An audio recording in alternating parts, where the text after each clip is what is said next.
Hello viewers, প্রথমেই তোমাদের BSK গ্রুপে স্বাগত জানাই।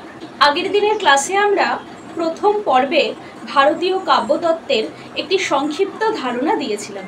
তোমরা আজকের ভিডিওটা শুনতে হলে আগের দিনের ভিডিওটা একটু দেখে এসো। আজকে আমরা ভারতীয় কাব্যতত্ত্বের আরও একটি দ্বিতীয় পর্ব সংক্রান্ত আলোচনায় অগ্রসর হব। আমাদের ভারতীয় কাব্যতত্ত্বের যে অলঙ্কার শাস্ত্র রয়েছে তার মধ্যে কিছু আলংকারিক রয়েছে যারা বিভিন্ন মতামত প্রকাশ করেছেন। সেই সমস্ত আলংকারিকরা কারা কোন মতবাদ প্রকাশ করেছেন সেই বিষয়ে আমরা একবার দেখে নেব। প্রথমেই আসে আমাদের অলঙ্কার শাস্ত্রের রসপ্রস্থান, যার প্রবক্তা হচ্ছেন ভরত।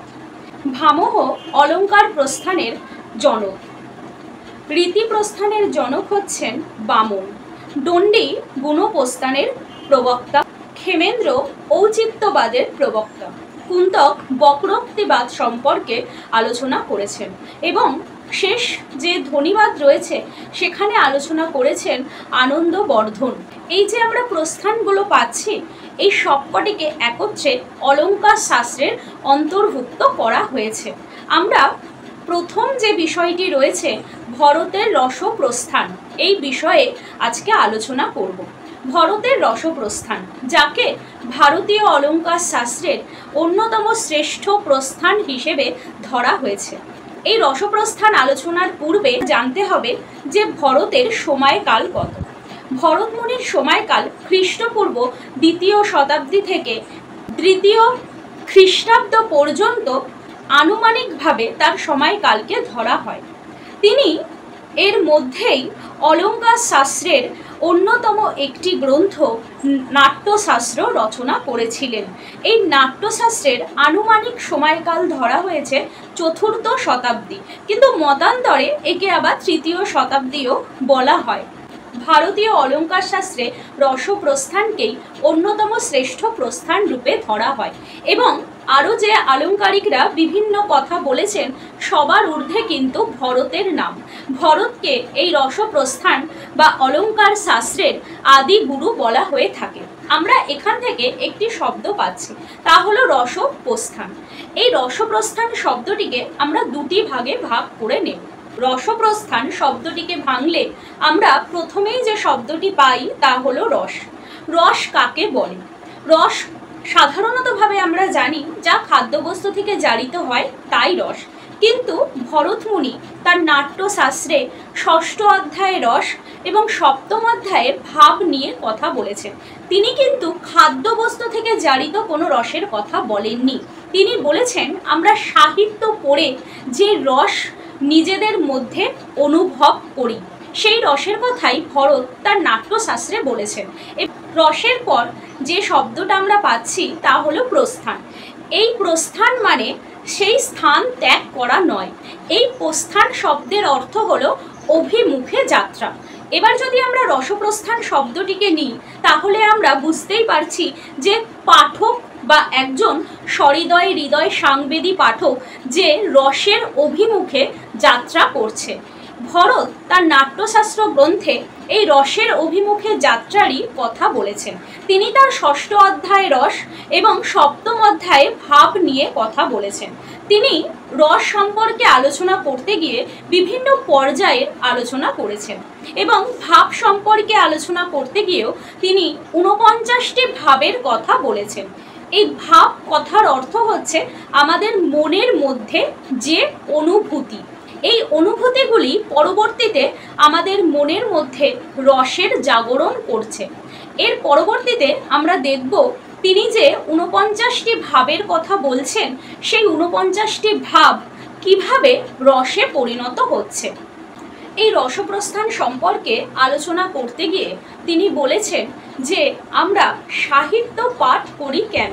যদি এই প্রশ্নটা আমাদের মনের মধ্যে আসে যে আমরা সাহিত্য পাঠ করি কেন, তাহলে প্রথমেই আমাদের যে উত্তরটা আসবে তা হলো আমরা নিজেদের মনে আনন্দ অনুভূতির জন্যই কিন্তু সাহিত্য পাঠ করি এবং সাহিত্যিকরাও তাদের নিজের মনের অনুভূতি সেই সাহিত্যের মধ্যে লুকিয়ে রাখছে। এভাবেই একজন সহৃদয় হৃদয় সাংবাদিক পাঠক যখন একটি সাহিত্য পাঠ করছে তখন তার মনের মধ্যে বিভিন্ন রসের সৃষ্টি হচ্ছে। এই রসকেই ভারতীয় শাস্ত্রে অন্যতম শ্রেষ্ঠ রস বলে উল্লেখ করেছেন ভরত। এই রস কিভাবে আমাদের মনের মধ্যে জাগরণ হয় তার কিছু পর্যায়ও তিনি ব্যাখ্যা করেছেন। এই রস বলতে আমরা কি বুঝি সেটা আগে আমরা একটা দৃষ্টান্ত দিয়ে অবশ্যই আলোচনা করব। ধরুন আপনি একটা সিনেমা দেখতে গেছেন, সেখানে একজন অভিনেত্রী রাত্রিবেলা হয়তো সে বাড়ির থেকে বেরিয়েছে এবং তার পিছনে বাড়ির থেকে বেরানোর পরেই তার পিছনে বেশ কয়েকজন বাজে ছেলে তাকে তাড়া করেছে। এই সময় আমরা সিনেমায় গিয়ে সেই অভিনেত্রীর অভিনয় দেখছি। আমরা জানি সেই অভিনেত্রীর পাশে ডিরেক্টর আছে, সেখানে লাইটম্যান আছে, ক্যামেরা আছে, সাউন্ড আছে, সব কিছুই রয়েছে। তারপরেও সেই অভিনেত্রী যখন অন্ধকারের মধ্যে দিয়ে ছুটছে এবং তার পিছনে যখন বেশ কয়েকজন ছেলে তাড়া করছে, আমাদের মনের মধ্যেও হঠাৎ করেই একটা ভয়ের অনুভব হয়। আমরা কিন্তু জানি সবটাই একটি সাজানো ঘটনা, তারপরেও আমাদের মনের মধ্যে একটা ভয়ের জন্ম নেয়। এটাই হলো রস। আমরা জানি সেই ঘটনাটা সাজানো, তবুও আমাদের মনের মধ্যে এই যে একটি ভয়ের অনুভূত হচ্ছে, তাই কিন্তু রস। ভরতমুনি এই রসের কথাই ব্যাখ্যা করেছেন। তিনি এই রসের ব্যাখ্যা করতে গিয়ে একটি শ্লোক বলেছেন, ন হি রসাৎ ঋতে কচিত অর্থ প্রবর্ততে তত্র বিভানুভাব ব্যভিচারী সংযোগাৎ রস নিষ্পত্তি। এই শ্লোক থেকেই আমরা পরবর্তীতে যে পর্যায়গুলো পাচ্ছি তা আমরা উল্লেখ করব। এখানে তিনি 4টি পর্যায়ের কথা বলেছেন। প্রথমেই তিনি বলেছেন, আমরা যখন রসের অভিমুখে যাত্রা করি আমাদের মনের মধ্যেও বিভিন্ন পর্যায়ের সৃষ্টি হয়, যাকে তিনি 4টি পর্যায়ে ভাগ করেছেন: বিভাব, অনুভাব, ব্যভিচারী বা সঞ্চারী ভাব এবং স্থায়ী ভাব। এই স্থায়ী ভাবই শেষে গিয়ে রসে পরিণত হচ্ছে। আমরা বিভাব বলতে কি বুঝি? আমরা বিভাব বলতে বুঝি যা আমাদের মনে রসের জাগরণ করে, অর্থাৎ এই বিভাব হলো রসের কারণ। এই বিভাবকে আবার 2টি ভাগে ভাগ করা হয়, একটি আলম্বন বিভাব এবং একটি উদ্দীপন বিভাব। আলম্বন বিভাব বলতে আমরা নায়ক নায়িকাকে বুঝি, যেরকম শ্রীকৃষ্ণ কীর্তন কাব্যের কৃষ্ণ ও রাধা, কিংবা শকুন্তলা কাব্যে শকুন্তলা ও দুষ্মন্তকে আমরা আলম্বন বিভাব বলবো। আর উদ্দীপন বিভাব বলতে আমরা বুঝি এই নায়ক নায়িকার চারিপাশের পরিবেশ, অর্থাৎ যদি আমরা শ্রীকৃষ্ণ কীর্তন ধরি তাহলে রাধা কৃষ্ণ যেই স্থানে তাদের প্রেমালাপ করতেন, যেমন কুঞ্জবন, যমুনার ঘাট, জ্যোৎস্না রাত্রি, এই সমস্তকেই আলম্বন বিভাবের অন্তর্গত করা হচ্ছে। এর থেকেই আমাদের মনের মধ্যে একটা উন্মাদনা সৃষ্টি হচ্ছে, এটাকেই আমরা বিভাব বলতে পারি। এই বিভাব হলো রসের অন্যতম একটি কারণ। বিভাবের পরবর্তী পর্যায়ে ভরতমুনি নাম দিয়েছেন অনুভাব। এই অনুভাব হলো আমাদের মনের মধ্যে ভাবগুলি, যেগুলি আমাদের মনের মধ্যে রয়েছে তারই বহিঃপ্রকাশ। অর্থাৎ যদি কেউ আমাদের পরিবার পরিজন বা আশেপাশের কেউ যদি মারা যায়, তাহলে আমরা দেখব সেখানে আমাদের মনের মধ্যে থেকেই একটা কান্নার ভাব জেগে ওঠে এবং আমরা কেঁদে ফেলি। অথবা আমাদের খুব প্রিয়জন যদি আমাদের কাছ থেকে অনেক দূরে চলে যায়, সেক্ষেত্রেও আমাদের মনের মধ্যে কিন্তু কষ্টের অনুভব হয়। এমনই একটি উদাহরণ আমরা দেব, যেরকম যখন শ্রীকৃষ্ণ শ্রী রাধাকে ছেড়ে বৃন্দাবন থেকে মথুরায় চলে যাচ্ছেন, তারপর তিনি আর রাধার কাছে ফিরে আসছেন না। এই সময় রাধার মনের মধ্যে এক প্রকার কষ্ট অনুভব হচ্ছে এবং লেখক চণ্ডীদাসের পদেও রাধার মনের কষ্ট আমরা দেখতে পাচ্ছি। তিনি তার একটি বৈষ্ণব পদে বলেছেন, রাধার কি হইল অন্তরে ব্যথা, বসিয়া বিরলে থাকোয়ে একলে, না শুনে কাহারও কথা। অর্থাৎ এই যে শ্রীকৃষ্ণ শ্রী রাধাকে ছেড়ে মথুরায় চলে যাচ্ছে এবং রাধার মনের মধ্যে একটা কষ্টের অনুভব হচ্ছে, এবং এই কষ্টটাকেই তিনি বহিঃপ্রকাশ করছেন। কিভাবে করছেন না, তিনি কারোর সাথে কথা বলছেন না, তিনি একা একা বসে আছেন এবং রাধার এই কষ্টতে চণ্ডীদাসও যেন কষ্ট অনুভব করছেন। তাই তিনি বলছেন, রাধার কি অন্তরে ব্যথা হয়েছে? এখানেই আমরা অনুভাবকে দেখতে পারবো, অর্থাৎ রাধার মনের মধ্যে যে কষ্টের সৃষ্টি হয়েছে তিনি সেটারই প্রকাশ করেছেন বাইরে এবং কারোর সাথেই তিনি কথা বলছেন না। এটাকেই আমরা অনুভাব বলে ধরে নিতে পারবো। এর পরবর্তী পর্যায় হলো ব্যভিচারী বা সঞ্চারী ভাব।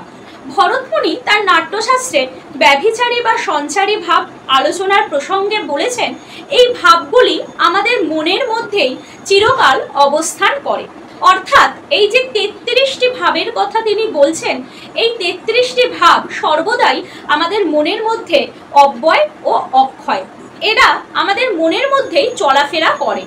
এই ভাবগুলির মধ্যে, এই ৩৩টি ভাবের মধ্যে অন্যতম হলো আবেগ, মোহ, উগ্রতা, জড়তা, বিবোধ, নিদ্রা, ব্যাধি, সন্ত্রাস, লজ্জা, হর্ষ, মদ প্রভৃতি। এছাড়াও আরও কয়েকটি রয়েছে। তিনি মোট ৩৩টি ভাবের কথা বলেছেন। এই ভাবগুলি সবসময় আমাদের মনের মধ্যেই থাকে এবং এগুলি মনের মধ্যে সর্বদা চলাফেরা করে। এই ব্যভিচারী বা সঞ্চারী ভাবের পরবর্তীতে তিনি বলেছেন স্থায়ী ভাবের কথা। এই স্থায়ী ভাব থেকেই রসে পরিণত হয়। একটু মনে করে দেখো, আমি আলোচনার পূর্বেই বলেছিলাম ভরতমুনি তার নাট্যশাস্ত্রে মোট ৪৯টি ভাবের কথা বলেছেন, যার মধ্যে ৮টি হচ্ছে স্থায়ী ভাব, যার সংখ্যা ৮টি। ৩৩টি হচ্ছে ব্যভিচারী বা সঞ্চারী ভাব, বাকি ৮টি হচ্ছে সাত্ত্বিক ভাব। তার মধ্যে যে ৮টি স্থায়ী ভাব আমরা পাবো তাই হলো রসের উদ্বোধক। এই প্রসঙ্গে তিনি একটি খুব সুন্দর উদাহরণ দিয়েছেন।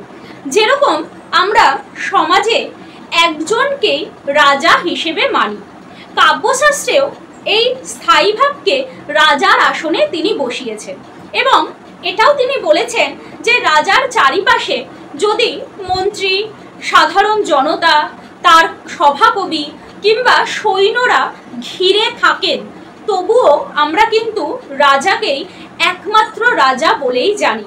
এই চারিপাশের লোকজন রাজাকে ঘিরে থাকলেও রাজার মর্যাদা কিন্তু কখনোই ক্ষুণ্ণ হয় না, কিংবা আমরা মন্ত্রীকে গিয়েও রাজা বলি না।